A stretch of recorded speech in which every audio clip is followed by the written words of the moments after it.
Hello everyone, क्या आपने कभी ऐसे सोचा है कि आपके चारों ओर की हर वो चीज, जैसे आपके हाथ में रखा हुआ मोबाइल या फिर टीवी, पंखा, या हो सकता है हवा में मिली हुई ऑक्सीजन, कार्बन डाइऑक्साइड, या फिर वह तत्व जो आपकी बॉडी के अंदर या आपकी बॉडी के अंदर उपस्थित कैल्शियम, ये सब टोटल पीरियोडिक टेबल के 118 तत्वों के अंदर ही समाप्त हो जाते हैं। यानी यह पीरियोडिक टेबल के अंदर ही इस दुनिया की सभी एलिमेंट, जितने भी एलिमेंट है वो सब के सब एक से लेकर 118 तत्वों के बीच में ही खत्म हो जाते हैं। आज हम सीखेंगे केमिस्ट्री के नक्शे के बारे में। यानी केमिस्ट्री एक सब्जेक्ट है सर, हम कैसे पढ़े, तो आज हम सीखेंगे पूरी मैपिंग कि केमिस्ट्री के अंदर पीरियोडिक टेबल स्टूडेंट के लिए एक मैप का काम करती है। यह एक चार्ट नहीं बल्कि एक मैप है और एक कुंडली है जिसके द्वारा आप अपने भविष्य, वर्तमान और पास्ट को भी डिनोट कर सकते हो। इसके द्वारा आप केमिस्ट्री को समझना वैसे ही है के बिना समझना वैसे ही है जैसे कि बिना मैप या बिना शहर को देखे हुए रास्ता ढूंढना। ठीक है, आज हम केमिस्ट्री के सबसे बड़े नक्शे के बारे में पढ़ेंगे जिसे हम कहते हैं पीरियोडिक टेबल। यह एक चार्ट नहीं बल्कि केमिस्ट्री की कुंडली है। यदि आप भी केमिस्ट्री को बहुत ही सरल तरीके से पढ़ना चाहते हैं तो आपको याद होना चाहिए पीरियोडिक टेबल। बिना इसके केमिस्ट्री समझना वैसे ही है जैसे कि बिना नक्शे से अनजान शहर में घूमना या फिर रास्ता ढूंढना।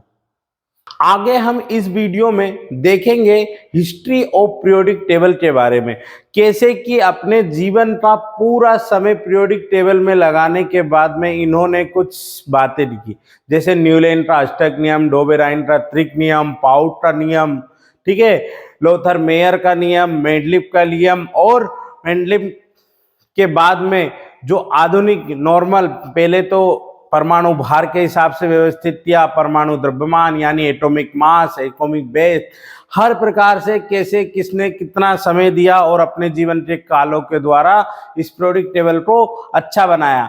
तो आइए हम स्टार्ट करते हैं periodic table, history of periodic table. First में हम देखेंगे प्राउड के बारे में। अब हम देखेंगे हिस्ट्री ऑफ पीरियोडिक टेबल में। हिस्ट्री ऑफ पीरियोडिक टेबल में मैं पहले शुरुआत करना चाहूंगा विलियम प्राउड के बारे में, या फिर हम देख लेते हैं एंटोनी लिवोजी। यदि सन की बातचीत करें तो सबसे पहले हमारे पास आया था कौन? लिवोजी, ठीक है, एंटोनी आए थे। अब ये 1700 का 89 यानी 1789 में इन्होंने एक नियम दिया था। इन्होंने बोला था जितने भी एलिमेंट है उनमें मेटल और नॉन मेटल होता है।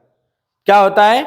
इन्होंने बताया था कि जितने भी एलिमेंट होते हैं, इन्होंने क्या करा था, एलिमेंट को व्यवस्थित समूह में किया था और इन्होंने मेटल और नॉन मेटल के बारे में बताया था। मेटल्स एंड नॉन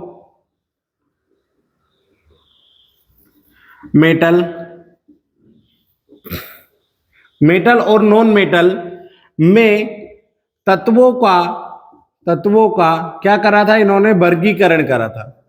तत्वों का वर्गीकरण यानी क्लासिफिकेशन दो टाइप में करा, एक मेटल में एक नॉन मेटल में। पर इनका नियम कहाँ पे फेल हो गया? अब यदि हम बातचीत करें फेल की, तो यदि थ्योरी की बात करें कि कहाँ पे फेल होगी, तो इनकी थ्योरी मेटेलॉइड पे आके फेल हो गई।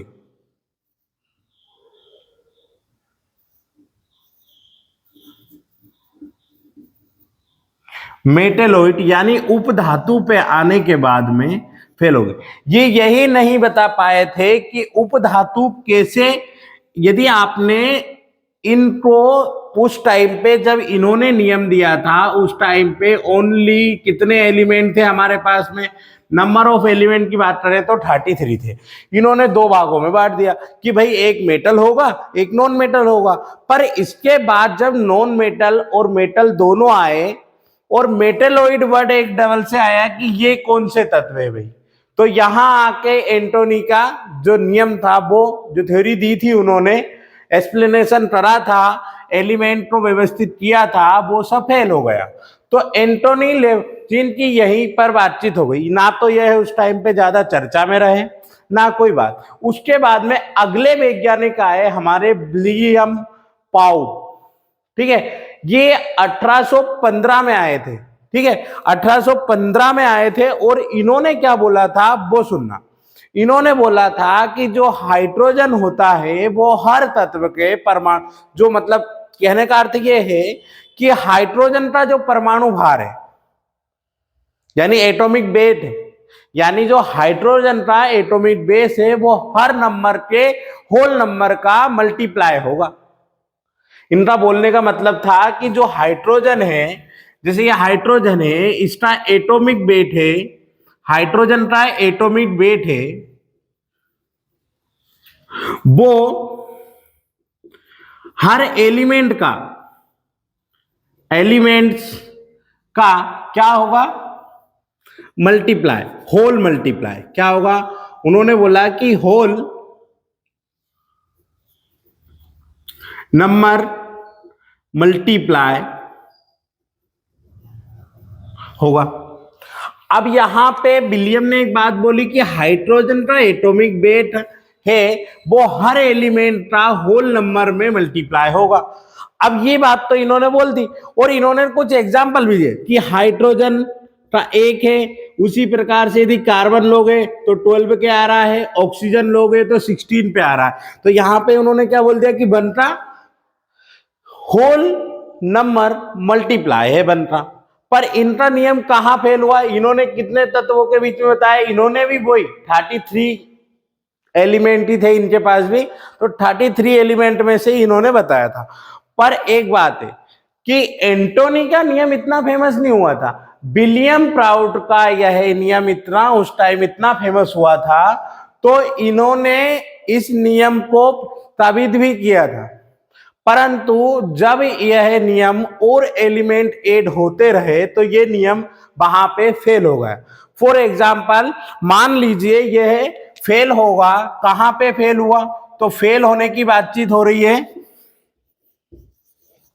तो हम इस नियम यानी इस थ्योरी को जो फेल हुआ वो कहां पे हुआ, क्लोरीन के पास, क्योंकि क्लोरीन का परमाणु वेट 25.5 है और यहां हाइड्रोजन का एटॉमिक वेट जो है, हाइड्रोजन का एटॉमिक वेट का होल नंबर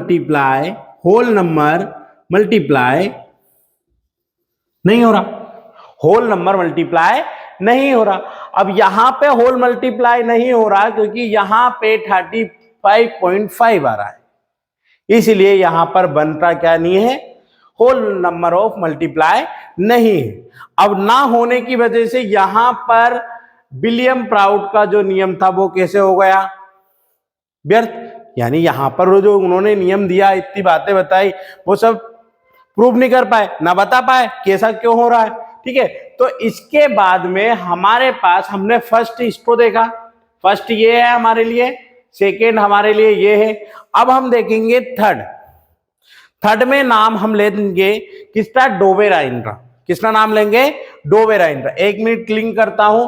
डोवेराइन ने क्या करा था, डोवेराइन ने त्रिक नियम दिया था। वो क्या बोलता था कि आप किसी भी नंबर ऑफ एलिमेंट का यदि एटॉमिक वेट लेते हो तो एटॉमिक वेट पहले नंबर और तीसरे नंबर का वेट का सम, यानी आप 30 पहले और तीसरे दोनों के एटॉमिक वेट को प्लस करते हो और उसको हाफ करते हो, तो आपके पास में बीच वाला जो भी एलिमेंट होगा उसका एटॉमिक वेट मन से निकल आता था। फॉर एग्जांपल मान लीजिए उन्होंने क्या दिया था, कैल्शियम। एक बार मैं थ्योरी भी लिखता हूं, कौन से सन में स्टार्टिंग करा और क्या वजह थी उनके फेल होने की, तो देखते हैं एक बार क्लीन अप करने के बाद।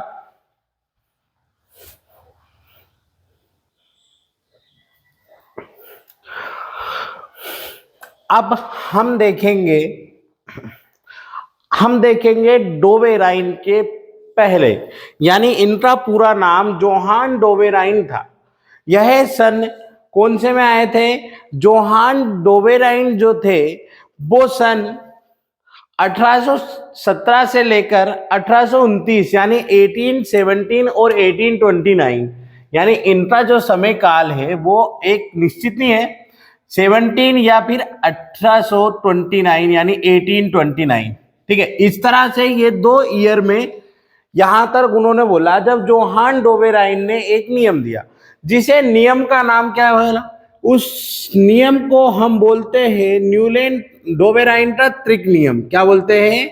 डोबेराइनर का त्रिक नियम। त्रिक नियम क्या बोलते हैं? डोबेराइन का त्रिक नियम। अब उस त्रिक नियम को समझना, डोबेराइन ने क्या बोला था कि डोबेराइन का कहना यह था कि भाई ये हाइड्रोजन है, सॉरी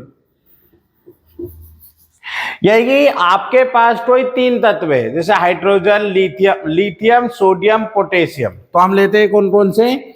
लिथियम, सोडियम और पोटेशियम। यानी डोबेराइन का त्रिक नियम यह कहता था कि पहला तत्व का जो एटॉमिक भार है वो तीसरे तत्व के एटॉमिक भार है, उन दोनों एटॉमिक भार को जो औसत निकलता है, यानी दोनों को प्लस करने के बाद जो हम डिवाइड करेंगे 2 का, यदि औसत निकालेंगे तो हमारे पास में सोडियम का एटॉमिक भार मन से निकल के आ सकता है। तो यह नियम किसने दिया था? डोबेराइन ने दिया था, और इस नियम को डोबेराइन का त्रिक नियम भी हम कहते हैं। ठीक है, तो यहां देखेंगे जैसे लिथियम ये 3 पे आता है, और ये 3 यानी हमको लिखना है एटॉमिक वेट, तो इसका होगा 7, इसका हमारे पास में आता है 23, और पोटेशियम के लिए हम यूज करते हैं 39। क्या यूज करते हैं? 39। तो डोबेराइन के त्रिक नियम के हिसाब से था कि इन दोनों को प्लस करो, तो कितना आ रहा हमारे पास में? 9 और 7 को हमको करना है प्लस, तो 7 और 9 कितना हो जाएगा? 46। और वो बोल रहा है इसका औसत निकालो, औसत यानी 2 का डिवाइड, तो 2 से औसत निकालेंगे तो कितना आएगा? 23। 9 और 1 3 16, 16 का 1 और कैरी 130, 46 का हाफ 23। यानी हम दो, यदि यहां पर लिथियम और पोटेशियम के एटॉमिक वेट को प्लस करते हैं और उसका औसत निकालते हैं, यानी एवरेज निकालते हैं, तो यहां पर हमने एवरेज निकाला, तो एवरेज क्या आया? यहां पर एवरेज आया है एटॉमिक यानी सोडियम के एटॉमिक वेट के बराबर। तो यहां पर तो भैया डोबेराइन का त्रिक नियम चला अच्छी तरह से, पर इनका नियम कहां पे फेल हुआ? डोबेराइन का त्रिक नियम जो फेल हुआ था वो हुआ था, यह नियम सिर्फ कुछ तत्वों तक ही सीमित था, उसके बाद यह नियम फेल हो जा रहा था। फॉर एग्जाम्पल ये सिर्फ 3 नियमों में चला। ठीक है, पहला था लिथियम, सोडियम, पोटेशियम, और इसके बाद में कैल्शियम, स्टेनियम, बेरियम। पहला, दूसरा स्टेनियम, कैल्शियम, ब्रोमियम और आयोडीन, यानी इन तीनों में, यहां पर इन तीनों तत्वों में और इन तीनों तत्वों में ही चला। इसके बाद यह नियम क्या हो गया? फेल। ठीक है, अब ये एक ऐसे वैज्ञानिक है जिनका नाम को ना तो किसी बुक में दिया होगा और ना ही किसी बुक में ऑलरेडी दिया। अलेक्जेंडर एमिल ब्लोगर डी चाको टारिस। ठीक है, नाम ही बहुत बड़ा है, काम तो बहुत बड़ा होगा, क्योंकि घुमाने फिराने वाला काम इन्होंने ही करा। इन्होंने क्या करा? हाइड्रोजन को रखा बीचों बीच, और फिर जो चालू हुए ग्राफ बनाने, ऐसे करके बड़ा सा ग्राफ बनाया, और फिर उसको घुमा घुमा के ऐसे करके पूरी एक आकृति बनाई। एक काम करता हूं, मैं आपको एक डायग्राम शो करता हूं। यहाँ पे एक डायग्राम को देखिए यहाँ पे। ठीक है, आप उस डायग्राम को देख पा रहे? इन्होंने ही दिया था इसके बारे में। अब इस तरह का इन्होंने क्या करा? ग्राफिकली मेथड बताया, ग्राफ बनाया। ग्राफिकल में ग्राफिकल वर्गीकरण बोलते हैं इनके वर्गीकरण को। क्या बोला जाता है? ग्राफिकल वर्गीकरण। भाई इनके बारे में सिर्फ इस मतलब बुक में दिया ही नहीं है, कहीं भी ऐसे टॉपिक में दिया ही नहीं है। बड़े जब आप थोड़े एमएससी लेवल पे जैसे पढ़ोगे इसके बारे में तो आपको यहाँ मिलेगा। ना तो 11th में है, 9, 10th, 11, 12th में तो इसके बारे में कोई जिक्र नहीं किया, ना किसी बुक में है, फाइंड आउट है ना। तो यहाँ पर ग्राफिकल वर्गीकरण करा इन्होंने, और इन्होंने जब ग्राफिकल वर्गीकरण करा तो हाइड्रोजन को रखा बीचों बीच, और इन्होंने परमाणु भार के हिसाब से करा। यानी इन्होंने भी जो मॉडल लिया था उसमें परमाणु भार का ही यूज करा। अभी तक जितने भी वैज्ञानिक आए वो सब क्या कर रहे थे, परमाणु भार का यूज कर रहे थे। ठीक है, तो परमाणु भार का यूज कर रहे थे, तो यहां तक तो ठीक है। अब इनकी जो आकृति थी ना वो कैसी थी, बेलनाकार थी। याद रखना कैसे ग्राफ बनाया था इन्होंने, बेलनाकार आकार का। बेलन क्या आकार, बेलन तो ऐसे होता है सर। हाँ तो भैया ऐसे ही घुमा फिरा के बनाया था गोल उन्होंने। ठीक है, तो बेलनाकार आकार की आकृति में इन्होंने क्या बनाया था, एक ग्राफिकली मेथड में ग्राफ बनाया था, और उस ग्राफ के माध्यम से यह पीरियोडिक टेबल को समझा रहे थे कि भाई ऐसे ऐसे एलिमेंट रख लो, यहाँ पर मेटल हो जाएगा, यहाँ पे नॉन मेटल हो जाएगा, और यहाँ पर मेटोलॉइड हो जाएगा। इनके तत्वों के ऐसे करके रखेंगे तो एक के बाद एक परमाणु भार के हिसाब से हमारे एटॉमिक वेट जो आ रहा था उसके हिसाब से एलिमेंट चल रहा है। बस यहां तक इन्होंने बता पाए थे। तत्वों को व्यवस्थित किया इन्होंने किसके, बेलनाकार के रूप में। ठीक है, इतना ही इनके बारे में हमको जानना है, बाकी और कुछ भी नहीं।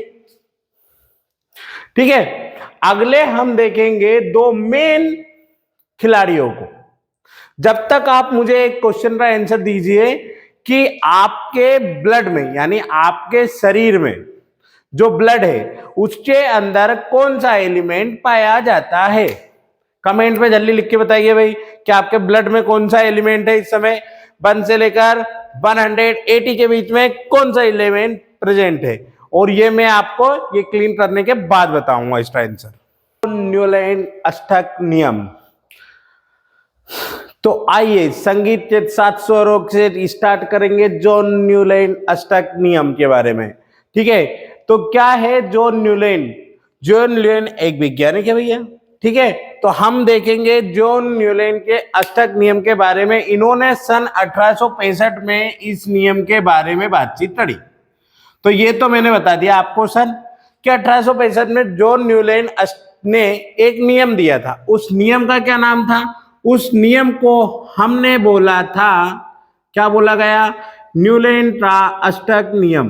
क्या बोलेंगे हम, न्यूलैंड अष्टक लॉ, या ठीक है न्यूलैंड का अष्टक नियम। अष्टक नियम, यहां पर न्यूलैंड ने जो अष्टक नियम दिया था वह नियम संगीत के 7 स्वरों पे आधारित था। जैसे फॉर एग्जाम्पल मान लीजिए संगीत के आप 7 स्वरों को लेते हो तो सा रे गा मा पा धा नी सा रे, यानी हर पहला तत्व 8वें तत्व से समानता रख रहा है। तो यहां पर संगीत के 7 स्वर यानी पहला तत्व हमेशा बार बार रिपीट होता है 8वें तत्व में। फॉर एग्जाम्पल सा रे गा मा पा धा नी, और फिर से हो जाता था क्या, सा, सारे गामा पा धा नी सा। तो यहां पर हर पहला तत्व 8वें तत्व से समानता रख रहा है। उसी प्रकार से जिस प्रकार से यानी पीरियोडिक टेबल में भी ये नियम लागू करा उन्होंने। कैसे कि उन्होंने भी 8 ही तत्वों को लिया। जैसे लिथियम, फॉर एग्जांपल मैं लेता हूं तत्वों को अलग अलग, lithium, barium, carbon, nitrogen, oxygen, phosphorus और नियोन, है ना। तो ये हो गए ए सा रे गा मा पा धा नी सा, है ना। तो 1 2 3 4 5 6 7 और 8, ये 8 हो गए। 1 2 3 4 5 6 7 और ये 8। और नियोन को हम हटा देंगे क्योंकि नियोन ये उस टाइम पे खोजी ही नहीं गई थी। तो सोडियम, ठीक है, यानी यह लिथियम और सोडियम ब्लॉक के तत्व है। यानी यहां पर पहला तत्व 8वें तत्व से हमेशा कंपैरिजन में मतलब कुछ ना कुछ अंतर दर्शा रहा है, यानी ये भी एस ब्लॉक में होता है, ये भी एस ब्लॉक होता है, यानी इसके अष्टक में इलेक्ट्रॉन जो है वो सिमिलर है।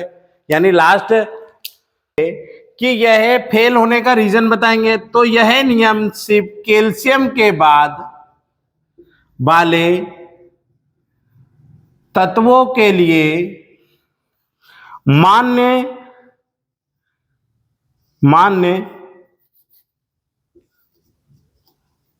नहीं था।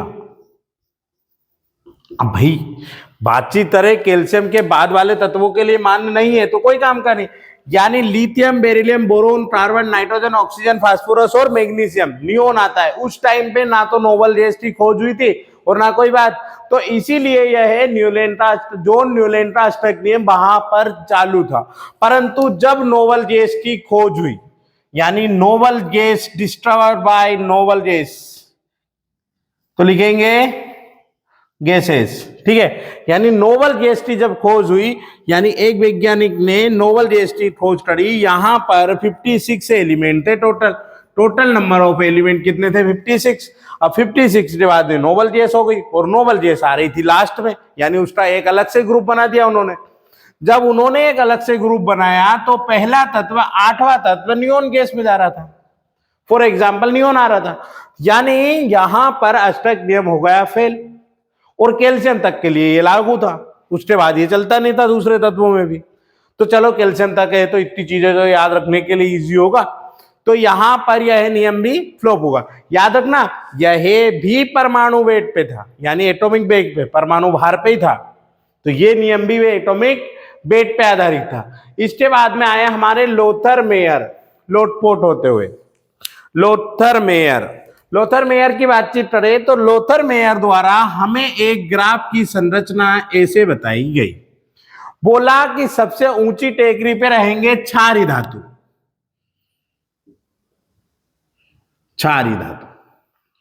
ऊपर चढ़ेंगे तो हेलोजन तत्व, हेलोजन मेटल्स या हेलोजन एलिमेंट्स, नीचे उतरे क्षारीय मृदा धातु। यानी यहां पर लोथर मेयर जो थे वो एक उतार चढ़ाव के एक अलग अलग कंडीशन रख रहे थे कि यदि आप चढ़ोगे तो हेलोजन, नीचे उतरे तो ऐसे चोटाई पे हो तो क्षारीय धातु। उन्होंने क्षारीय धातु के बारे में बताया, यानी बेस मेटल देखा। अब यहाँ पे जैसे ही उन्होंने बेस मेटल के बारे में बताया तो ये बेस मेटल शीर्ष पे आते थे, और हेलोजन जैसे ही आप चढ़ाई करोगे वैसे ही हेलोजन तत्व जैसे जैसे बढ़ते हैं धातु के मतलब अपन एटॉमिक वेट में, वैसे वैसे हमारा क्षारीय मृदा धातु भी है। और उतार पे इन्होंने में ये क्या बताया था कि क्षारीय मृदा धातु यानी बेसीय